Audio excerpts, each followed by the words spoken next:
এক গ্রামে সোমনাথ নামে এক মেধাবী তরুণ ছিল।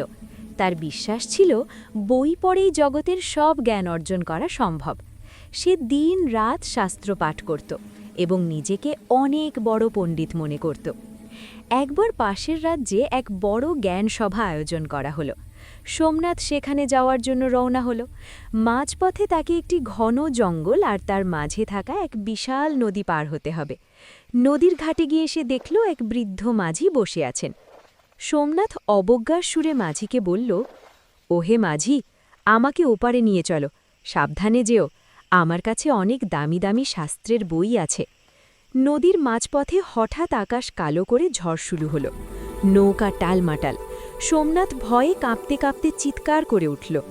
মাঝি শান্ত স্বরে জিজ্ঞেস করলেন, পণ্ডিত মশাই, আপনি কি সাঁতার জানেন? সোমনাথ কাঁদতে কাঁদতে বলল, না, আমি তো সাঁতারের কোনো বই পড়িনি। মাঝি তখন মৃদু হেসে বললেন, আমি বই পড়িনি ঠিকই, কিন্তু অভিজ্ঞতার সাথে জীবন পার করার বিদ্যে শিখেছি। আপনি শক্ত করে আমার হাত ধরুন। মাঝি নিজের দক্ষতায় সোমনাথকে রক্ষা করে তীরে নিয়ে এলেন।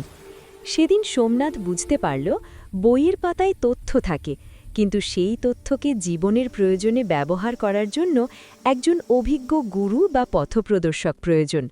গল্পের মূল শিক্ষা: পুঁথিগত বিদ্যা মানুষের অহংকার বাড়াতে পারে, কিন্তু জীবনের কঠিন পরীক্ষায় সঠিক দিশা পাওয়ার জন্য একজন যোগ্য গুরুর সান্নিধ্য ও অভিজ্ঞতা অপরিহার্য। গুরুর নির্দেশনা ছাড়া প্রকৃত জ্ঞান লাভ করা এবং সেই জ্ঞানের সঠিক প্রয়োগ অসম্ভব।